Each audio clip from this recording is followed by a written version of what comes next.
In this session, we're diving into the detail of iteration 2 and all subsequent iterations. We're looking at how we actually get change created. How do we make change happen?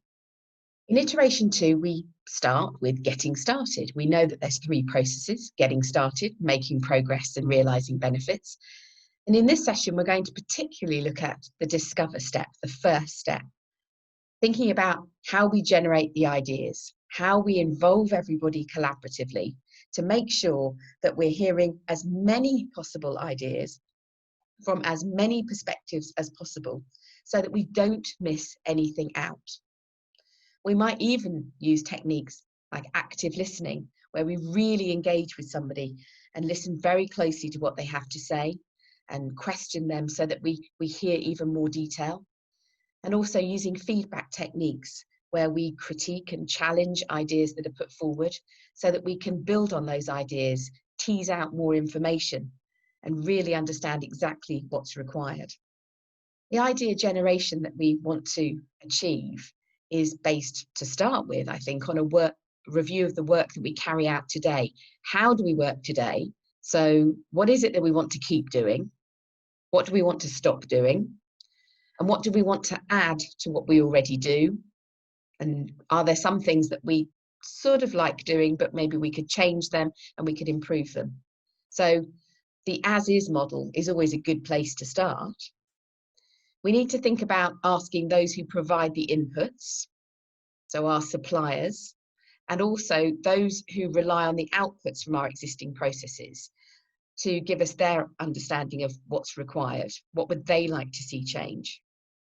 We also need to make sure that those who are checking on the efficiency and accuracy of the process, so they have a sort of management view of how things go. Let's hear what they have to say. And let's have the ideas from those who oversee the quality of the process, ensuring that it's followed, maybe an audit function. Let's hear from them as well. So we want to get as many different perspectives as possible. So just think about looking at the community map and staring at that for a moment and thinking of all the people that you'd like to consult with as part of this discover step. Now, if you're in iteration 3, you can use the feedback from iteration 2. When we deployed what we created in iteration 2, that will give us some very useful feedback and ideas for what we should be creating in iteration 3. And the same occurs in iteration 4 when we look at the feedback from what we deployed in iteration 3. So it's not just every perspective that we're interested in, but we're also drawing in the feedback from what's already happened, because we are working on an evolving solution. We are working on emergent change. So we are very carefully listening and watching to see what the impact is so far. The outcome of iteration 2 ultimately is that we want to realize benefits. We want to make a difference, a positive difference.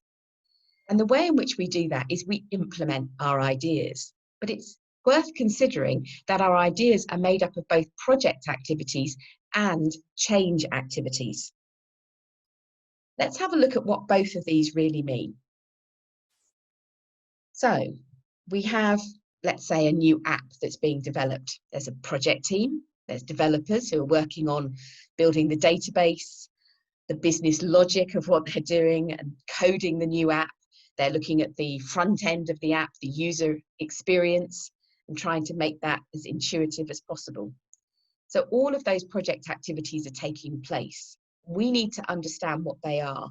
We're not necessarily going to run those activities because that is what the project team is doing. But we do need to understand what they are. They're a very important input to us creating, well, what's going to be our new process? What are going to be the steps in that process? Do we have to change the tasks that individuals do? Do we have to rework their job descriptions? Do we have to change the equipment that they use, or in fact where they're working?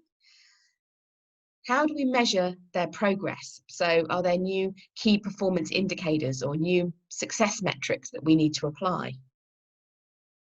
If we're doing new types of work, do we need to apply new quality standards? Are there new policies, internal or external, that we have to think about?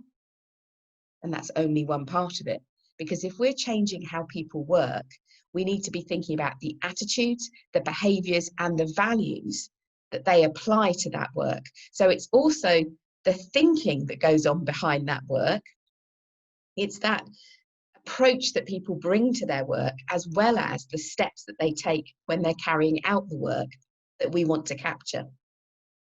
So all of our change activities are really behavioural change, and that behaviour is the processes alongside the approach or the attitudes that people have to carrying out the work.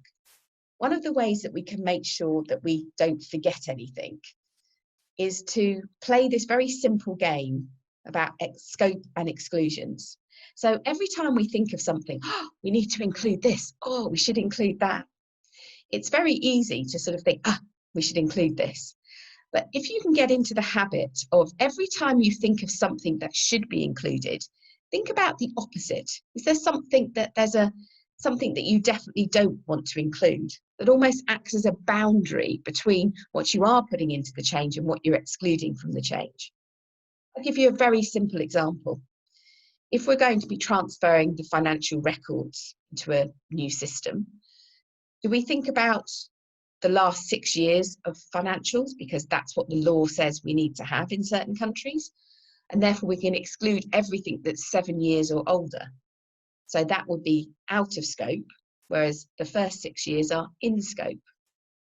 It just clarifies, it makes it really easy for everybody to be able to understand, if this is in scope, this is out of scope.